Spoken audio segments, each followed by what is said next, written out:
Alright, what's going on guys? WB Kyle here, and today I'm bringing you a tips video on how to get out of gold in Overwatch. So in the past I made a video about how to play competitive Overwatch, and it was mostly a satire joke video because I was just talking about the Genji mains who request healing 24/7 and you have to pick Lucio pretty much every game, but that was a long time ago. And this is actually going to be like my honest opinion, genuine tips on how I think is the best way to go about getting out of gold. So my first tip for you guys will be to pick a main character that is actually relevant in the meta and just try to pick them every single game and get really good at one particular character. When I say meta character, I don't mean a character that's in bottom tier that isn't really going to do anything. So I'm sorry to all the Torbjorn mains out there, but I don't think that's going to be the character you're going to want to climb the ladder with. And if you are a Torbjorn main and you do fine on your own, that's great and all. I'm just talking for newer players who maybe it's their first time playing ranked and they don't really have a main character yet. I wouldn't suggest picking Torbjorn. I would suggest, a more relevant pick in the meta. So this is a little contradictory to what I just said about getting really good at one character and trying to stick with them. If there's a case where your team really isn't cooperating and they won't pick tank or heal or whatever the case may be, say your main is Tracer or whatever, right? You really want to play Tracer a lot, but your team never cooperates and they always pick like 4 DPS characters. As long as they aren't doing terrible, it is okay for you to pick a support character or a tank every now and then.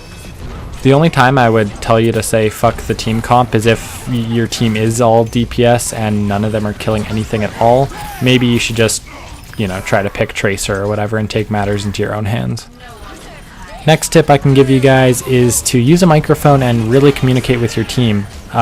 Pinging is useful, but a lot of people don't pay attention to it and it's kind of hard to see in the bottom corner. But if you're actually on a mic talking to your team, calling when to group up and make the engages, and if you need healing, then that is much better. So definitely try to use a microphone if you really care about climbing the ladder. And last but not least, probably one of the most important tips at least, is going to just be play a lot of games. If you're trying to climb the ladder and you play 2 games a day, you're not really going to see results. And if you do, it's going to take a long time. The seasons are only so long, they don't go a crazy long amount of time. So yeah, you're going to have to play more than 2 games a day if you're going to want to rank up. I would suggest playing, closer to 10 or whatever. Because if you play 2 games, you might lose one, win one. Maybe you gained like 3 points, So definitely just make sure you set some time to actually play the game quite a bit if you are serious about climbing the ladder. So just a quick recap, I suggest you stick to one main character and get really good at them. If your team is doing fine on carry roles or whatever, it's okay to fill in with support or tank every now and then. You're going to want to use a microphone to communicate with your team and just make everything clearer and easier. And you're going to have to play the game probably more than what you are right now. I'm just going to throw that out there.